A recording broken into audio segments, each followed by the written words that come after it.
Good morning mga bay. Magpa-practice tayo ngayon. Ito Fortuner dala ko. Yan.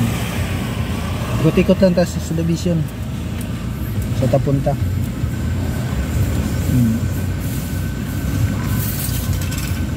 Nakadi siya bay. Nakadi.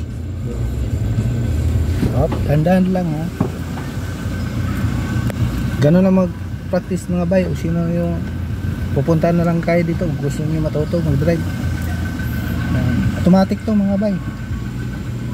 Yan o. Laki yung boses ng Fortuner. Yan bay. Tapos dandahan lang tayo kasi nagpa-practice pa tayo. Yan. Hindi ka nakasagi. Yan.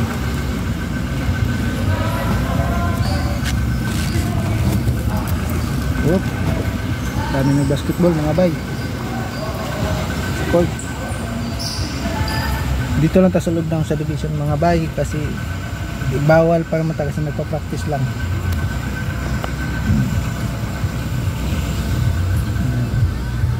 Ang coach ko ba yun? Yap, dandahan. Okay. Pag kayo mag-practice mga bay, dandahan lang din kasi mahirap pag nakasagi ka ng sasakyan. May nag-ihaw mga bay. May kasalubong tayo mga bay. Parada sa gitna sa gilid ng kasada. Ayan. Matututo rin tayo bay pag lagi tayo nagpa-practice araw-araw. Madali naman kasi cambio rin.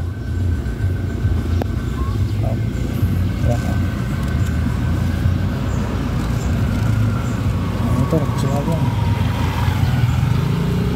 Okay. Yep. Straight mo lang muna bilang mga bayo. Straight. Pagdandahan lang. Tapos tingin lang sa side mirror kabilaan mga bayo. Ay nagwawalis mga bayo. Yan. Kaya bayo, kailangan yung side mirror mo straight dun sa kanal para straight yung gulong. Okay.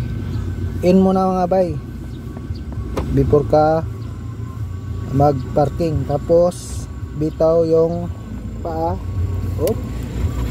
Tapos hilahan brake, tapos release, cambio, parking. Okay, ganun ang technique mga bay pag nagda-drive. Tapos pindot mo din mo to para angat yung bintana. Ito bay, ito sa bintana, ito sa left, ito sa right, ito sa atras left, ito sa right atras, ito sa mirror mga bay. So yan, side mirror open, idiom. Yan, ito lock, open sa pinto, ito lock ng bintana. Okay, tapos